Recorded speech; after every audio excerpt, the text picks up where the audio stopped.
वळूया पुढील बातमीकडे। महापालिका प्रशासनाने राबवलेली भंगार साहित्य विक्री प्रक्रिया संशयास्पद आहे। त्यामुळे मनपाचे 2 कोटींचे आर्थिक नुकसान होणार आहे। त्यामुळे ही प्रक्रिया रद्द करून नव्याने जाहीर निविदा काढून भंगार विक्री करण्यात यावी, अन्यथा राष्ट्रवादी काँग्रेस शरद पवार पक्षाच्या वतीने आंदोलन करू असा इशारा पक्षाचे सांगली शहर अध्यक्ष माजी नगरसेवक सागर घोडके यांनी आयुक्तांना दिला। त्यांनी याबाबत आयुक्तांना मागणीचे निवेदन दिले। सागर घोडके म्हणाले, महापालिकेच्या भंगार विक्री प्रकरणात अनेक त्रुटी आहेत। महापालिकेला या भंगार विक्रीपासून 3 ते 4 कोटींचे उत्पन्न मिळणार आहे। तरी देखील प्रशासनाने 1,35,00,000 रुपयांचे मूल्यांकन केले। कमी दरात भंगार विक्री करण्यासाठी प्रयत्न केला जात आहे। यामध्ये काही अधिकाऱ्यांवर संशय आहे। महापालिकेच्या अग्निशमन, विद्युत, ड्रेनेज, पाणी पुरवठा यासह इतर भागातील टाकाऊ भंगार किती आहे याची पूर्ण माहिती महापालिकेच्या संकेतस्थळावर जाहीर करावी अशी मागणी सागर घोडके यांनी केली आहे।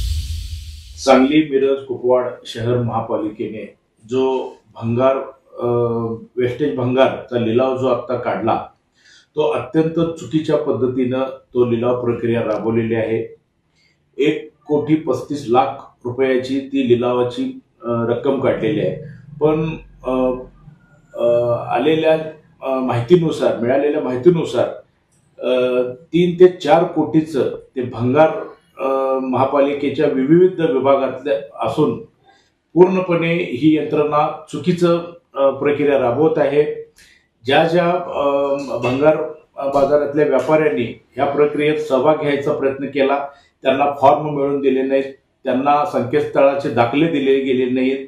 पूर्णपणे हे प्रकरण मॅनेज करण्यात आलेलं आहे। तर ह्या संदर्भात आम्ही माननीय आयुक्त गुप्ता साहेब दिलाय आणि ह्याच्यावरती जर फेर निविदा नाही काढली तर राष्ट्रवादी काँग्रेस पक्षाच्या वतीने तीव्र आंदोलन करण्याचा इशारा आम्ही दिलेला आहे। तरी आमच्या राष्ट्रवादी काँग्रेस पक्षाची मागणी की हे टेंडर रद्द करून नवीन टेंडर काढावे हीच आमची राष्ट्रवादी काँग्रेस पक्षाची मागणी आहे।